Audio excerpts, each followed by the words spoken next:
نحمده ونصلي على رسوله الكريم اما بعد فاعوذ بالله من الشيطان الرجيم بسم الله الرحمن الرحيم رب اشرح لي صدري ويسر لي امري واحلل عقدة من لساني يفقهوا قولي۔ تو اللہ تعالیٰ کے ساتھ بہترین تعلق استوار کرنے کے لیے ضروری ہے کہ اللہ کی صفات پر غور و فکر کرتے ہوئے ان صفات کے مطابق اپنے طرز عمل کو بدلا جائے۔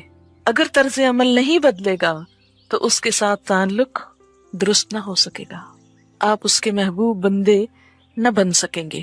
دنیا میں بھی آپ دیکھیں کہ جب آپ کسی انسان سے دوستی کرتے ہیں تو اسی بنا پہ دوستی ہو سکتی ہے جب آپ کو اس میں اپنے والی خصوصیات نظر آئیں کہ نہیں۔ اگر ٹوٹلی اپوزٹ قسم کی خصوصیات ہوں اور کوئی بھی چیز کامن نہ ہو تو تعلق نہیں رہ سکتا۔ اس کا یہ مطلب ہرگز نہیں کہ ایک شخص دوسرے کی فوٹو کاپی ہوگا یا ہم شکل ہوگا یا بالکل ہی ہم عمر ہوگا کہ ایک ہی دن کی پیدائش ہو، ڈیٹ آف برتھ ہو، یا ایک ہی اسٹیٹس ہوگا یا ایک ہی بیک گراؤنڈ ہوگا، یہ ضروری نہیں ہے۔ تو اللہ سے تعلق میں بھی یہ چیزیں نہیں کامن، نعوذ باللہ کہ ہستی میں کوئی برابری ہو یا کوئی کسی بھی اور چیز میں برابری، لیکن جب تک ان صفات کا عکس ہم میں نہ آئے ہم اللہ کی نگاہوں میں جچ نہیں سکتے۔ جیسے آپ کسی انسان کی نگاہ میں جچ نہیں سکتے جب تک آپ اس کے معیار پہ پورے نہیں اترتے، آپ کے اندر وہ چیز اسے نہیں نظر آتی جو اس کا ایک خاص معیار ہے۔ اب دیکھیں نا کہ عموماً دوستی کب ہوتی ہے؟ جب کچھ چیزیں کامن ہوں۔ اسی لیے کہا جاتا نا کہ انسان اپنے دوست سے پہچانا جاتا ہے کہ وہ خود کیا چیز ہے، کیونکہ دوستی انسان اسی سے کر سکتا ہے کہ جس سے دوستی کی جا رہی ہے اس کے اور اس کے درمیان کوئی کامن کیریکٹرسٹکس یا خوبیاں یا عادات یا کوئی بھی چیز ایک جیسی ہو۔ اگر ہم اللہ تعالیٰ سے بھی تعلق قائم کرنا چاہتے ہیں تو یہ نہیں ہو سکتا کہ اللہ کی پسند تو کچھ اور ہو اور ہماری پسند اس کے بالکل برعکس ہو، پھر ہم اللہ سے تعلق کے قابل نہیں ہو سکتے۔ یعنی کوئی سنگ دل انسان، بے رحم انسان، مخلوق پہ سختی کرنے والا انسان اللہ کا دوست نہیں ہو سکتا۔ اللہ کا دوست وہی ہو سکتا ہے جس کے دل میں بندوں کے لیے رحم شفقت ہو۔ حضرت انس سے روایت ہے کہ حضور صلی اللہ علیہ وسلم نے فرمایا، کیا میں تمہیں ایسے لوگ نہ بتاؤں جو نہ نبی ہوں گے نہ شہید، لیکن اللہ کے ہاں ان کا مقام اتنا اونچا ہوگا کہ نبی اور شہید بھی ان کو دیکھ کر خوش ہوں گے، وہ نور کے خاص ممبروں پر بیٹھے ہوں گے اور پہچانے جائیں گے۔ صحابہ نے پوچھا، یا رسول اللہ صلی اللہ علیہ وسلم وہ کون لوگ ہوں گے؟ آپ نے فرمایا کہ وہ لوگ جو اللہ کے بندوں کو اللہ کا محبوب بناتے ہیں اور اللہ تعالیٰ کو اس کے بندوں کا محبوب بناتے ہیں، یعنی بندوں کو اللہ سے جوڑتے ہیں اور بندوں کے اندر ایسی صفات پیدا کرتے ہیں کہ اللہ ان بندوں سے محبت کرے، زمین پر بھلائی پھیلاتے ہیں۔ حضرت انس فرماتے ہیں کہ میں نے پوچھا کہ یہ بات تو سمجھ میں آتی ہے کہ اللہ تعالیٰ کو اس کے بندوں کا محبوب بنائیں، لیکن یہ سمجھ میں نہیں آ رہا کہ اللہ کے بندوں کو اللہ کا محبوب کس طرح بنائیں گے۔ اللہ کے بندوں کو اللہ کا محبوب کہ اللہ بندوں سے پیار کرے۔ آپ نے فرمایا کہ وہ اللہ کے بندوں میں دین کی طلب پیدا کرتے ہیں، ان کو برے کاموں سے روک دیتے ہیں، اور وہ کام جو اللہ کو پسند ہیں اس کا حکم ان کو دیتے ہیں، اور جب بندے اللہ کے پسندیدہ کام کرنے لگتے ہیں تو وہ اس کے محبوب بن جاتے ہیں۔ یعنی جب وہ بندوں کے دل میں اللہ کی محبت پیدا کر دے اور بندے اللہ کی محبت میں کام کرنے لگے تو اللہ کے محبوب ہو جائیں گے۔ یہ بہقی کی روایت ہے۔ اسی حدیث سے مفہوم لیتے ہوئے اللہ کی صفات کو پڑھتے ہوئے یہ چیز ذہن میں رہے کہ وہ صفات اللہ کے بندوں میں بھی پیدا کرنی ہے، اپنے اندر تو کرنی ہی ہے، پھر اللہ کے بندوں کے اندر، تاکہ اللہ کے بندوں کو اللہ کا محبوب بنایا جا سکے ایک اچھے تعلق کی وجہ سے۔ اور پھر اللہ کو اس بندے پر کتنا پیار آتا ہوگا جو خود بھی اللہ سے محبت کرے، اللہ اور اللہ کے بندوں کے دل میں بھی اللہ کی محبت پیدا کرے۔ ایک شخص ہے جو صرف خود اللہ سے محبت رکھتا ہے، بہت اچھی بات ہے، لیکن اس کی خوش قسمتی کا کیا ٹھکانہ کہ جو دوسروں کے دل میں اللہ کی محبت کی لو لگائے، ایک روشنی جگائے۔ تو جو بندہ اور بندوں کے دل میں اللہ کی محبت پیدا کرے، پھر وہ اللہ کا کس قدر محبوب ہوگا۔ بہرحال اب آپ نے کیا کرنا ہے؟ ان صفات کا عکس اپنے اندر بھی اور اللہ کے بندوں کے اندر، تاکہ مخلوق خالق سے جڑ جائے صحیح تعلق کی بنا پر۔ الرحمن الرحیم، الملک حقیقی بادشاہ، ال کی وجہ سے خاص بادشاہ، حقیقی بادشاہ، اس لیے کہ پوری دنیا کی تخلیق اس نے کی، نظام وہ چلا رہا ہے، تو بادشاہ بننے کا بھی مستحق وہی ہے، اور کوئی مانے یا نہ مانے اصل بادشاہ ہے ہی وہ، کیونکہ باقی ساری بادشاہتیں تو ختم ہو جانے والی ہیں۔ آج تک دنیا میں کتنی ہی بادشاہتیں آئیں اور گئیں، اگر ہسٹری پڑھیں تو کتنی ڈائنسٹیز گزری، لیکن اللہ تعالیٰ کی بادشاہت ہمیشہ سے ہے اور ہمیشہ رہے گی، دنیا میں بھی اور آخرت میں بھی۔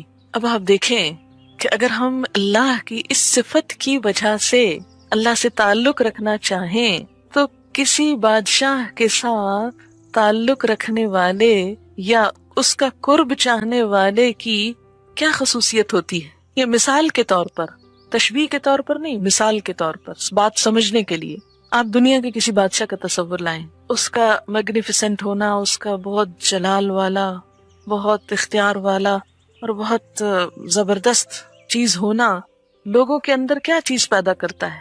لوگ اس سے مسحور ہوتے ہیں، اس کے فین ہوتے ہیں۔ کبھی آپ نے دیکھا کہ درباریوں کی کیا کیفیت ہوتی؟ کسی شخص کو بادشاہ سے ملاقات کا موقع مل جائے یا کسی کو بادشاہ بلا لے اپنے پاس تو اس عام بندے کی خوشی کا کیا ٹھکانہ ہوتا ہے کہ مجھے بادشاہ نے بلایا، میں بادشاہ کی دعوت پہ جا رہا ہوں، بادشاہ سے ملاقات کے لیے جا رہا ہوں۔ ایک دفعہ اتفاق ہوا مجھے کسی بادشاہ کی دعوت پر جانے کا، اس کے بیٹے کی شادی تھی، تو اس اتفاق تھا جانے کا، نام نہیں لوں گی اس لیے کہ فائدہ کچھ نہیں۔ جب میں گئی تو میں نے کلاس کو نہیں بتایا کہ میں کہاں جا رہی ہوں، پچھلے سے پچھلے سال کی وجہ۔ میں واپس آئی تو میں نے نہیں بتایا کہ میں کہاں سے آئی ہوں۔ کس لیے نہیں بتایا؟ کہ یہ کہیں میرے دل میں یہ بات نہ آ جائے کہ یہ کوئی قابل فخر بات ہے، کسی بادشاہ کا مہمان بننا۔ یہ محض ایک اتفاق ہے کہ جس میں میری کوئی کوشش نہیں تھی، کہ کہیں ترجمے کی ضرورت تھی۔ کسی بادشاہ کی بیوی پاکستان آئی اور کسی سے اس کی ملاقات تھی تو ترجمے کی ضرورت تھی، تو مجھے ایز این انٹرپریٹر بلایا گیا، میں چلی گئی۔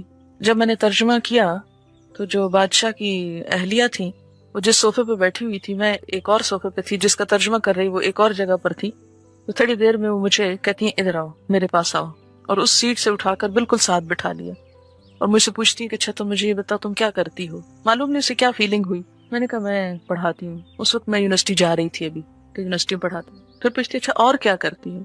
میں نے کہا قرآن پڑھاتی ہوں۔ تو کہتی کہ اچھا کیا پڑھاتی ہوں؟ خیر تفصیلات اس نے پوچھی۔ اب جس کا ترجمہ میں کر رہی ہوں وہ شخص ایک طرف بیٹھا اور یہ براہ راست مجھ سے بات چیت شروع ہو گئی۔ پھر کہنے لگی کہ میں نے تھوڑی تفصیل بتائی کہ اس طرح رمضان میں ہوتا ہے پروگرام، ایسا اور ایسا ہوتا ہے۔ کہنے لگی کہ اچھا تم میری طرف سے تمہیں دعوت ہے کہ رمضان میں ہمارے ہاں آ کر تم ہمارے لوگوں کو کچھ سکھاؤ۔ میں نے معذرت کی، میں نے کہا کہ میں سمجھتی ہوں کہ ہمارے لوگوں کو بہت ضرورت ہے اور یہاں میرا رمضان بہت ہی اچھا گزرتا ہے، اگر آپ کہیں تو رمضان کے علاوہ میں کسی وقت آ سکتی ہوں لیکن رمضان میں نہیں، کیونکہ رمضان کا مہینہ ایک ایسا مہینہ ہوتا ہے کہ جب ہر ایک کا رجحان اللہ کی طرف ہوتا ہے، اور اگر اس مہینے کو ضائع کر دیا جائے تو گویا آپ سمجھے کہ سارے سال کا کام ایک طرف اور وہ ایک مہینہ ایک طرف۔ میرا ذاتی فائدہ کہ ایک بادشاہ کی دعوت پر میں ایک ایسی جگہ پر جاؤں اور وہ کروں، دنیاوی لحاظ سے بہت گلیمر تھا اس میں، لیکن اس کو میں نے کہا کہ نہیں مجھے یہی کام کرنا، لیکن پھر کسی وقت۔ بہرحال جب اس کے بیٹے کی شادی ہوئی تو اس شادی پر پھر جو دعوت نامہ آیا تو اس میں مجھے بھی جانا تھا۔ بہرحال ہم شادی اٹینڈ کرنے کے لیے گئے اور سب کچھ دیکھا، تو میں سارا وقت میں تو اپنے تبلیغی نقطہ نظر سے ہر چیز کا جائزہ لیتی رہی کہ لوگوں کے سخت ایکسپریشنز کیا ہیں، لوگوں کے ساتھ کیا سلوک کیا جا رہا ہے، کس طرح ان کو ریسیو کیا جا رہا ہے، کس طرح، کیونکہ جب ہم لوگ ایئرپورٹ پہ پہنچے تو وہ خود ایئرپورٹ پر موجود تھیں مہمانوں کے استقبال کے لیے، تو سارا دن وہ ایئرپورٹ پر ہی رہیں کہ مختلف ممالک سے جو وفد آ رہے تھے ان کو وہ پرسنلی ریسیو بھی کر رہی تھی۔ خیر اس سے میں سارا وقت جنت کا اور آخرت کا اور اللہ کی مہمانی کا اور اس کی بادشاہت کا اور اس کے سارے اسی میں ہی گم رہی کہ وہ کیا چیز ہوگی، اور جب اس کو سوچا تو اس دنیا کی بادشاہت کا 1% بھی مروب نہیں کر سکا۔ دل میں ایک لمحے کے لیے بھی نہ حسرت آئی، نہ خیال آیا، نہ ہی کوئی چیز امپریس کی کہ ہائے ان کے پاس اتنا ہے اور یہ ہے اور یہ، کچھ بھی نہیں، کیونکہ جب بندے کی نظر کہیں اور ہو تو پھر باقی چیزیں، یہ نہیں کہ حقیر سمجھنا، نہیں، جو جس کا احترام ہے، جو جس کا مقام ہے وہ اپنی جگہ ہے، لیکن اس سے مجھے الملک کے ساتھ ایک تعلق اور تعلق والوں کو سمجھنے کا موقع ملا. کس قدر خوشامد کرتے ہیں لوگ، کس قدر ادب آداب، کس قدر جھکنا، کس قدر آگے پیچھے ہونا اور پاؤں زمین پہ نہ ٹکنا کہ ہم بادشاہ کے ساتھ ساتھ ہیں. تو میں سوچتی ہوں کہ جو انسان اللہ کو الملک مانتا ہے، پھر اس کے دل میں اللہ کے ساتھ تعلق رکھنے کا کیسا شوق ہو سکتا ہے، اور اس کے ساتھ تعلق رکھ کر پھر اس کی خوش قسمتی اور اس کے نصیب کا کیا ٹھکانہ.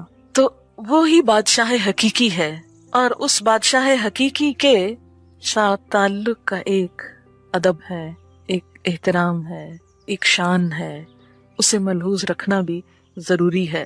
اور پھر کہ جب انسان اللہ کو بادشاہ مان لیتا ہے تو دنیا کے بادشاہ ان سے مروب نہیں ہوتا، متاثر نہیں ہوتا، ان سے مفاد یا فائدے اٹھانے کے لیے اپنے اللہ کے تعلق کو کمزور نہیں کرتا، بلکہ اللہ سے تعلق ہر حال میں اہم ترین چیز رہتا ہے. کوئی بھی دنیاوی بادشاہت جو ہوتی ہے، یہ بادشاہ ہونا جو ہوتا ہے، وہ دنیاوی آرام اور راحت اور خوشیوں اور عزت اور دنیا کی جو چیزیں انسان سوچ سکتا ہے، ان سب چیزوں کا ایک نچوڑ ہوتا ہے نا. کہ دنیا میں انسان یعنی جیسے جنت کا ایک نظارہ ہے کہ جنت میں ہر خواہش پوری ہوگی. آپ کسی بادشاہ کے مہمان ہو، آپ کی ہر خواہش پوری ہوگی، آپ جو چاہیں فرمائش کریں، جو چاہیں آرڈر کریں، جو چاہیں طلب کریں، جو چاہیں تمنا کریں. لیکن دنیا کے بادشاہوں کی ایک لمٹ ہوتی ہے نا، اس لیے وہ اپنی لمٹ کے اندر ہی وہ تمنائیں پوری کرتے. لیکن اللہ کے خزانے تو بہت وسیع ہیں، جو سب دے کے بھی کچھ ختم نہیں ہوتا. اس میں سے جو شخص کسی دنیا کے بادشاہ سے تعلق رکھ کے اپنے آپ کو بڑا سیکیور محسوس کرتا ہے، بڑا پراؤڈ فیل کرتا ہے، اگر وہ اللہ کی بادشاہت کا تصور کرے اور اس سے تعلق کا اور قیامت کے دن اللہ کا مہمان ہونے کا اور اس حفاظت کا، تو انسان کے دل میں دنیا کی کسی بھی چیز کی خواہش باقی نہیں رہتی. ہر چیز فیک، معمولی اور پھیکی لگنے لگتی ہے. کوئی چیز پھر انسان کو اٹریکٹ نہیں کر سکتی. لیکن اگر وہ تصور دھندلا ہوگا تو یہاں کی چیزیں آپ کو کھینچیں گی اور آپ اپنے مقصد سے غافل ہو جائیں گے. الملک. پھر عموماً آپ دیکھیں گے کہ دنیا کے بادشاہوں کی بادشاہت کے ساتھ طرح طرح کے افسانے اور کہانیاں اور کرپشن کے قصے، ظلم و ستم کی داستانیں اور کئی ایک کہانیاں مشہور ہوں گی. لیکن القدوس، وہ بادشاہ ہوتے ہوئے نہایت پاکیزہ. دنیا کے آپ کسی بادشاہ کا نام نہیں لے سکتے کہ جس کی ذات کے ساتھ کوئی افسانہ یا کوئی اسکینڈل مشہور نہ ہو یا سنا نہ جا سکے. کیونکہ جب کسی انسان کے اندر بہت سا اقتدار آتا ہے، قوت آتی ہے، عروج آتا ہے، یا اس کے ساتھ دنیا کی ہر چیز پر اس کا ہاتھ ہوتا ہے، تو پھر اسے ظلم سے استعمال کرے، کسی بھی طریقے سے استعمال کرے، وہ اس کو اپنے لیے جائز سمجھتا ہے، اور اس طرح حدود پر قائم رہنا مشکل ہو جاتا ہے. لیکن اللہ جو بادشاہ ہے وہ ساتھ القدوس بھی ہے، نہایت پاکیزہ، کہ جس میں دنیا کے بادشاہوں والی کوئی کجی، کوئی عیب، کوئی خرابی، کوئی چیز نہیں پائی جاتی. القدوس، نہایت پاکیزہ، ہر برائی سے پاک، ہر کمزوری سے پاک، ہر عیب سے پاک. القدوس. اس کے فرشتے اس کی عبادت میں لگے ہوئے، وہ سب بھی نہایت پاکیزہ. اگر کوئی بندہ اس سے تعلق رکھنا چاہتا ہے تو پھر اس کے لیے لازم ہے کہ وہ اپنے آپ کو برائیوں سے بچائے، کیونکہ وہ تو پاکیزہ ہے اور پاکیزہ لوگوں ہی کو پسند کرتا ہے. پھر انسان کسی بھی چیز کو پا کر، اب دیکھیں، مال کو پا کر مال کی محبت میں گرفتار ہونا ایک کمزوری ہے نا انسان کی، لیکن مال ہوتے ہوئے مال کی محبت دل سے نکال کے اللہ کی محبت کو دل میں جگہ دینا، یہی اللہ سے دوستی کا سبب بنتا ہے. انسانوں کی محبت ایک کمزوری ہے انسان کی، لیکن اس محبت کے ذریعے اگر انسان اللہ کی محبت کے قریب ہو تو اسی سے اصل فائدہ ہے. اگر انسان بندوں کی محبت میں مبتلا ہو کر اللہ کو بھول بیٹھے اور اللہ کے حکم کی نافرمانی کرے یا اللہ کی راہ میں دوڑنے میں سستی کرے، نماز میں تو دل نہ لگے اور بات چیت لمبی لمبی لوگوں کے ساتھ گپ شپ، تو پھر کہیں تو کچھ کمی ہے. القدوس، نہایت پاکیزہ. السلام، سراسر سلامتی. السلام، کس طرح اس نے ہم کو امن میں رکھا ہوا ہے۔ صرف زمین کی ساخت پر غور فرمائیں، زمین کی ساخت، کس طرح یہ کرۂ ارض آگ کا ایک گولا اپنے پیٹ میں آگ کے طوفان لیے ہوئے، اس کی پیٹھ پر ہم امن سے بیٹھے ہیں۔ زمین کے اندر ہر وقت ایک ارتعاش ہے، ایک زلزلے کی کیفیت ہے، لیکن ہم کبھی کبھار محسوس کرتے ہیں تو خوف کا کیا عالم ہوتا ہے۔ پھر ہر وقت یہ زمین فضا کے اندر گھوم رہی ہے، دوڑ رہی ہے، لیکن اس کے باوجود ہم میں سے کسی کو کچھ بھی خبر نہیں، کوئی احساس نہیں، کوئی پریشانی نہیں۔ اس کرے کے اندر ایسی گریوٹی رکھی کہ ہم کہیں لٹک کے گر نہیں جاتے۔ بعض اوقات ایسی کنڈیشن ہوتی ہے کہ ہم اگر فضا میں اپنے آپ کو دیکھیں تو سروں کے بل لٹکے ہوئے، لیکن ہمیں کبھی اس کا احساس نہیں ہوتا۔ کس طرح اس نے ہمیں فزیکلی بھی امن کے ساتھ رکھا ہوا ہے۔ پھر آپ دیکھیں کہ دوسرے سیاروں کے ساتھ ٹکرانے کا کتنا خطرہ خدشہ موجود ہے۔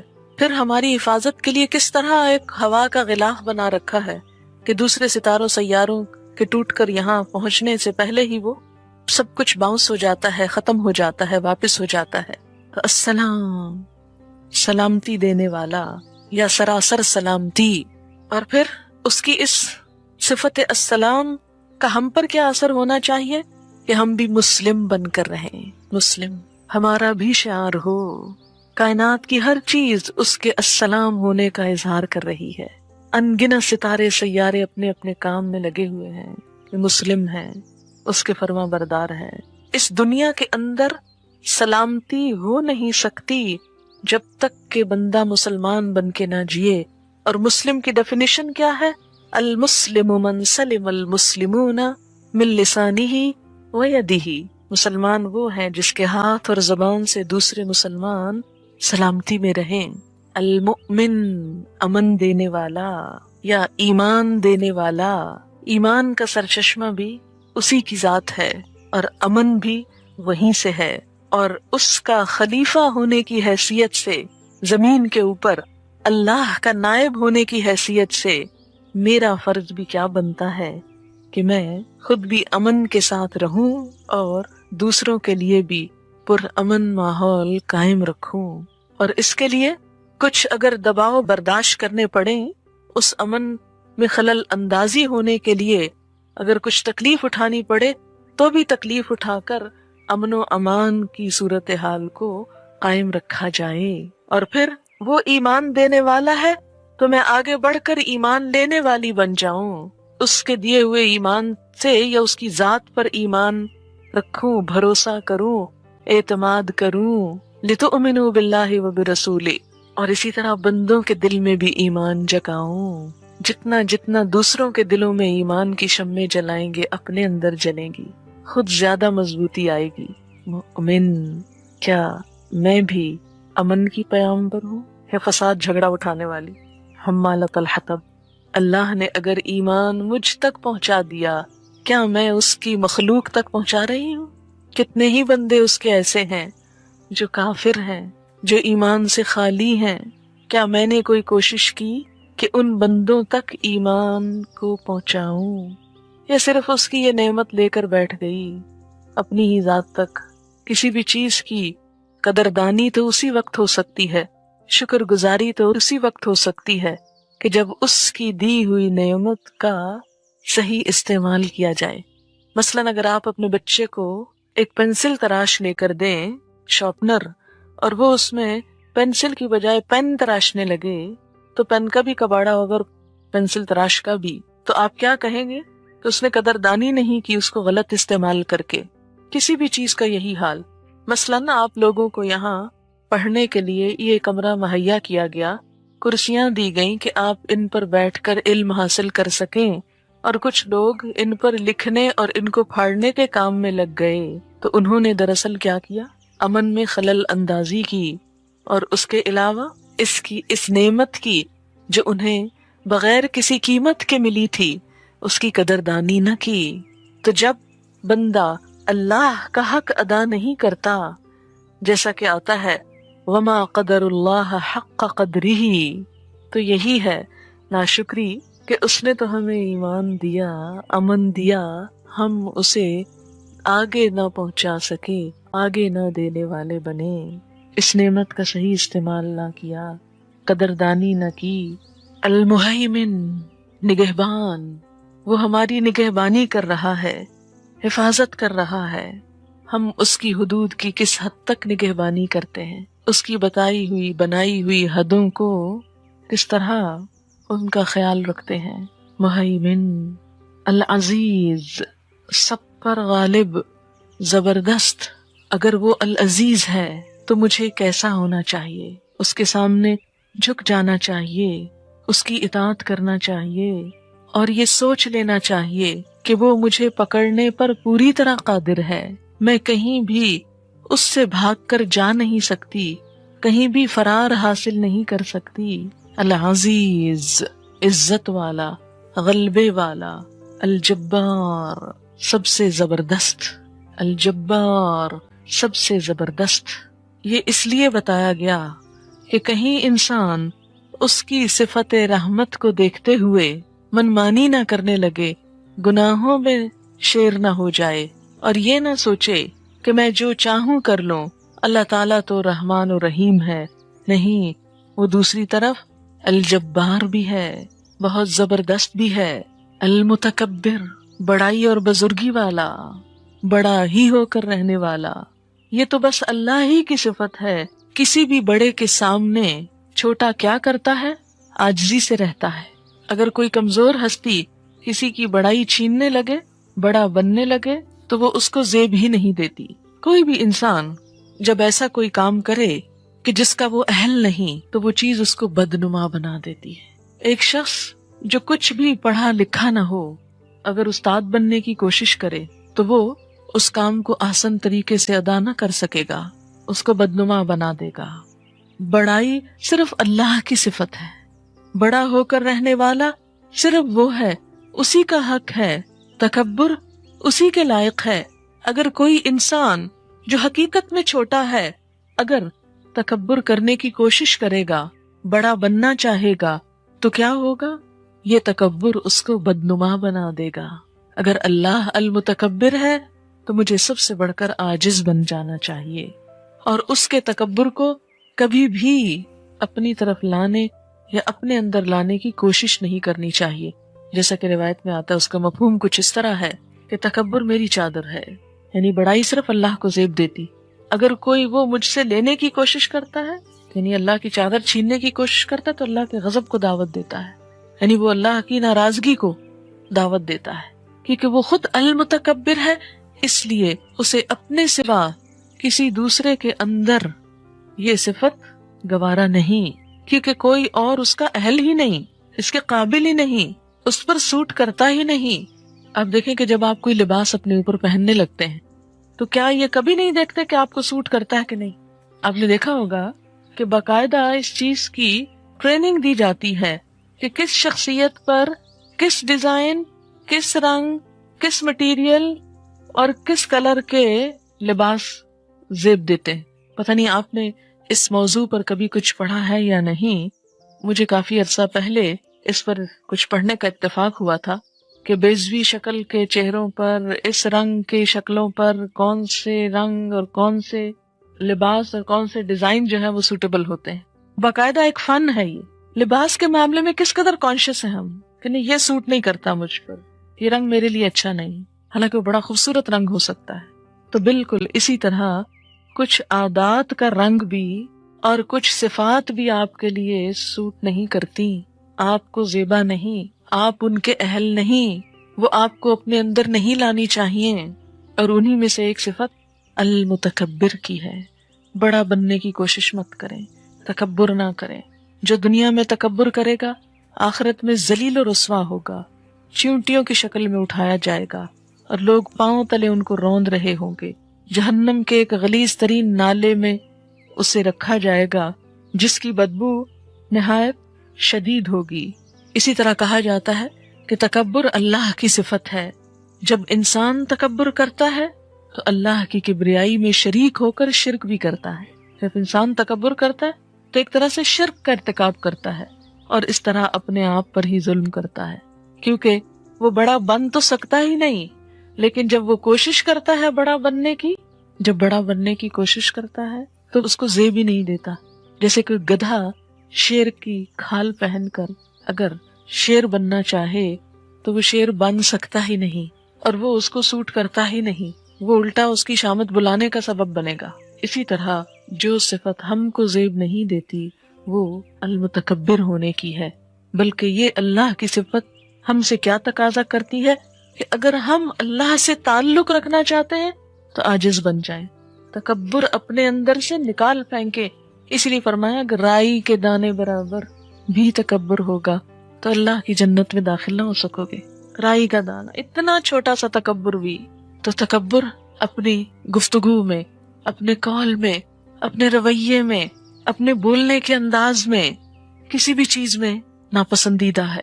ہاں، پوری دنیا آپ کے دروازے پہ لا کے ڈھیر کر دی جائے تو بھی آپ کو حق نہیں تکبر کا، کیونکہ خود زمین کی حیثیت پوری کائنات کے اندر کتنی ہے؟ بس ایک ذرے سے بھی کم کی، مائکروسکوپک ذرے کی، اور اس پر اتنے سارے کانٹیننٹس اور ملک، اور اس کا بھی صرف ایک حصہ خشکی ہے، 3 حصے پانی، اور اس ایک حصہ خشکی میں بھی کتنے کانٹیننٹس، اور ان کانٹیننٹس میں سے بھی کتنے کنٹریز، اتنے کنٹریز میں سے پھر سٹیز. سٹی میں آپ کا نام، آپ کی ذات، کیا حیثیت ہے اس کی؟ کچھ بھی نہیں. ایک قلم کی نوک پر چمٹے ہوئے لاکھوں کروڑوں جراثیموں میں سے ایک جراثیم، بس ابتدا تو وہیں سے ہوئی نا، ایک جراثیم سے. تکبر کہاں کو زیب دے گا؟ سوٹ ہی نہیں کرتا، ہضم ہی نہیں ہو سکتا.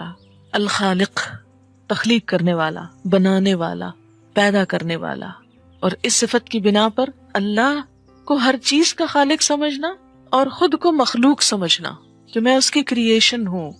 تخلیق میں نہ میرا نہ کسی اور کا کوئی حصہ ہے، سب مخلوق ہے، صرف وہی خالق ہے. البارئ، جان ڈالنے والا، زندگی دینے والا، پیدا کرنے والا، اس کے سوا کوئی اور ہو نہیں سکتا، کوئی اور ہے نہیں. غیر محسوس طریقے سے ڈالتا ہے اور جب چاہے نکال بھی لیتا ہے. ہر متحرک زندہ چیز، لائف کی اوریجن اسی کی طرف سے ہے، خود سے خود کچھ نہیں ہو گیا. المصور، تصویر کشی کرنے والا، اوریجنلی ڈیزائننگ کرنے والا، ہر چیز کی اصل ڈیزائنر وہی ہے. آپ دیکھیں پہاڑوں کو کیسے ڈیزائن کیا، پتوں کو، پھولوں کو، انسانوں کے اندر ایک آنکھ کو کبھی آپ دیکھیں کیسے ڈیزائن کیا اس نے. بظاہر تو ہمیں دور سے سفید اور کالی چیز نظر آتی ہے نا، لیکن اگر قریب سے کسی کی آنکھ دیکھیں تو وہ جو کالا حصہ ہے اس کے اندر پھر حصے ہیں، اور اس کے اندر پھر باریک باریک لائنیں ہیں. کتنا خوبصورت ڈیزائن کیا. اگر ان کی جگہ 2 بٹن رکھ دیتا کیا حال ہو گیا ہوتا ہمارا، یا 2 سوراخ ہی رکھ دیتا اور بس کیا لگتے ہم. المصور. اور اسی اپنی صفت کی وجہ سے اس نے انسانوں کے لیے تصویر کشی کو ناپسندیدہ قرار دیا، خصوصاً جاندار چیزوں کی. یعنی کوئی بھی شخص البارئ نہیں ہو سکتا تو المصور بننے کی بھی کوشش نہ کرے، لیکن اس کی بنائی ہوئی تصویروں پر، خصوصاً انسانوں پر غور و فکر کرتا رہے. اور جب کوئی حسین انسان، خوبصورت انسان نظر آئے تو بجائے اس کا عاشق ہونے کے اللہ کا ہوا جائے جس نے یہ تصویر بنائی. پھر آپ انسانوں سے امپریس نہیں ہوں گے، پھر انسانوں کے غلام نہیں ہوں گے، بس پھر اللہ کے ہوں گے کہ سبحان اللہ، جس نے یہ صورت بنائی وہ ہے کون، جس نے یہ شکل بنائی. اور جب انسان اللہ سے صحیح تعلق نہیں رکھتا تو وہ اللہ کو بھول جاتا ہے اور اس تصویر کو پوجنے لگتا ہے، اور یہیں سے شرک کا دروازہ کھل جاتا ہے. المصور. آپ دیکھیں کہ اس نے دماغ کی بھی کیسی ہماری ساخت بنائی، کتنی زبردست، کتنی خوبصورت، کہ جس کی بنا پر ہم آگے ڈیزائننگ کرتے ہیں اور تصویریں بناتے ہیں یا مختلف چیزوں کو امیجن کر سکتے ہیں.